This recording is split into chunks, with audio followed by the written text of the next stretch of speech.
The 7th Congressional District election. Wait, before we go there, we have a caller. So let us go to line 1. Caller, you're live on 124 East Main Street. Good evening. I got a question. Go ahead, Dean. What's with the owl? The owl. This is somewhat of a long story. We did the first show the day before my great-grandmother's funeral. She died the week before we did our first show. I'm sorry to hear that. At the age of 92. And this owl was given to her by her late husband, who was my step-grandfather. He was the only great-grandfather I knew because he'd married her long after my biological great-grandfather had passed away. And the owl was something that I had always associated with her because it was always in her house. It was even it was with her. It stayed with. She brought it with her when she moved into my grandmother's house, and she kept it with her when she moved into the nursing home. And it was there on the day she passed away. And it was something that I brought with me. It was supposed to be a one-time thing, almost a silent tribute on that first show 5 weeks ago. But well, let me ask, it's solid gold or it's brass. It's a brass owl. Oh, brass, because on the TV it looks gold, and with the price of gold, I was wondering if it was like really valuable. I think it has more sentimental value than it does monetary value. But with the way the lights are going and the way it reflects off, it does give it that gold. It does give it that look of gold. Okay, I was just wondering because I was flipping around. They had the weirdest show on the Fox, some beer thing, and I couldn't watch that no more. So I was flipping around. I always like to watch AOC and catch a show, and I got to tell you, I like your show. It's very entertaining. Thank you. I appreciate that, and hopefully we can do better than Fox and not have any beer or drunks involved. Yeah, and they kept showing the people. They showed Cajun Carl, and I know Carl from way back from when T-Boy and I used to go hunting with him. Yeah. And they would show, like in the background, the urinals, and the people were going to the bathroom, and it was just, it was crazy. You know what I'm saying, babe? Shock value. I got you. All right, well, okay, KC, okay? Say again? I got to go. All right, thank you, Dean. Okay, see ya. Good night. There's a good opening call for the night. But again, the owl was, going back to that back history, was supposed to be a one-night thing. It was supposed to be a silent tribute. Then when we put the first show on YouTube, somebody commented that the owl had the most solid performance, pardon the pun. And so we decided to go with it. And the owl's been has been one of the two constant things on this show, the other one being me.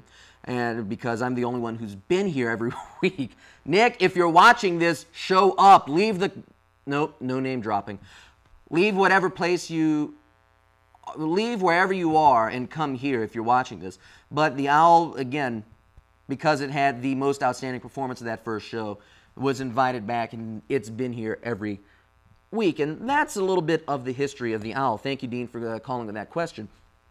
Now, as we segue out of the Louisiana congressional session, we're going to move on to the 7th Congressional District elections, which it seems like since I've been back the last few months, it seems like this hasn't been getting much attention. But then again, when you're in a presidential election year, it's not going to get that much attention when you have a high-profile race such as this year's presidential election. You have a lame duck president and two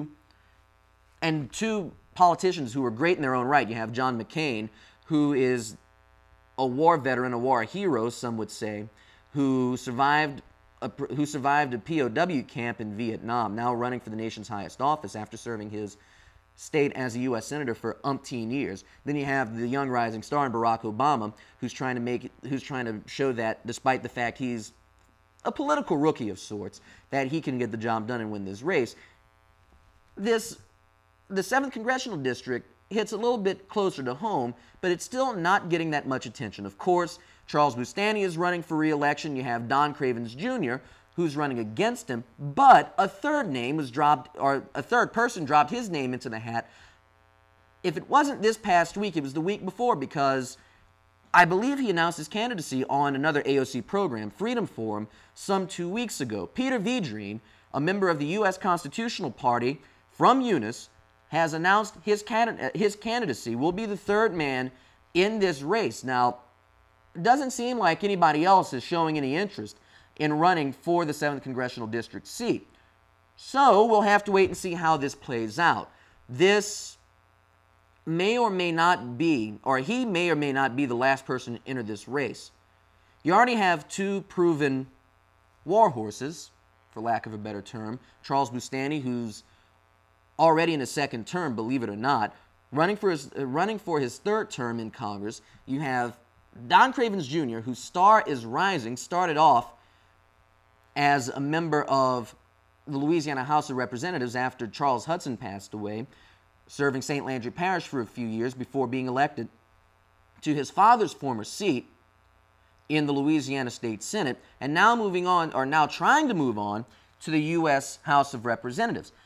Cravens and Boustany are going to put up one great fight. This ought to be an interesting one to watch, but one has to wonder how Peter Vedrine is going to factor into this race. As a member of the U.S. Constitutional Party, he may wind up stealing some conservative votes from Charles Boustany. So this might be a problem, and you have to remember, I thought about this earlier, but then I realized that Cleo Fields' law has changed things completely. We used to have the jungle primary in all elections. With the Cleo Fields law that took effect, I believe it was last January, that's not so anymore. So you're going to have one Republican, Boustany, one Democrat in Don Cravens Jr., and an independent, because the Constitutional Party is not recognized in the state of Louisiana, that being Peter Vedrine, on the same ticket. If Vedrine serves to steal votes away from Charles Boustany, Don Cravens Jr. might walk away with a narrow victory in this election. Now, again, it's too early to say. There's still a few months left to go before we get to the election. But you have to wonder how Charles Boustany will fare in this upcoming election with another conservative, and again, Constitutional Party, very strict interpretation of the Constitution. So conservative can be used, so it's safe to call them conservatives. But you have to wonder how many votes Vedrine will take from Charles Boustany. Again, still another 3 or 4 months until the election. We'll have to wait and see. But it ought to shape up to an interesting race. Still time for somebody to drop out, though. That might happen as well. As we stay on the political scene, the economy. Somebody call in. Please tell me what's going on with the economy. Oil prices dropping this week, slightly, which is good news, but gas prices still high. People still parking in Timbuktu to walk to the door of the Acadiana Mall. Okay, that one a cheap reference for a couple of you out there watching. I'm hearing televisions click off all across Acadiana right now. But we stay with the economy.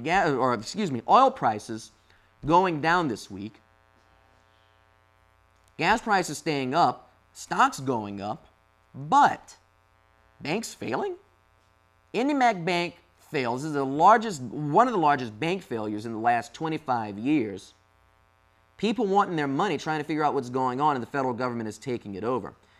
Now, do you want the federal government running a bank right now when it can't handle its own economic woes? I don't know. But the Treasury Department is going to investigate IndyMac and its former heads to make sure, or to see that no fraud was committed under the old ownership. Some people are saying that IndyMac, how do I put this? Well, IndyMac stole money from the people that put money into it. Wouldn't be surprising. Why else would a bank collapse? Some people might blame regulations. Who knows? That's for you to decide. We're not Fox News here. We don't report. We're just rehashing. So we got to figure out now, or IndyBank or the federal government has to figure out, one, what to do with IndyMac. Two, what it's going to do to all these people that lost money. Well, it knows what it's going to do. FDIC insures up to $100,000. They're paying 50 cents on the dollar after that. So there are a lot of people who serve to lose money in this. And three, what is it going to do to the former heads of IndyMac once the show is over? That's not where we want to go. Hey, we have a member of our studio audience finally coming in, but going back to the point of IndyMac, find out what to do with the former heads of IndyMac once everything is settled and once the investigation is completed. The economy right now, we'll just have to wait and see how this pans out. Not much you can say right now because the economy is day to day, much like the rest of us.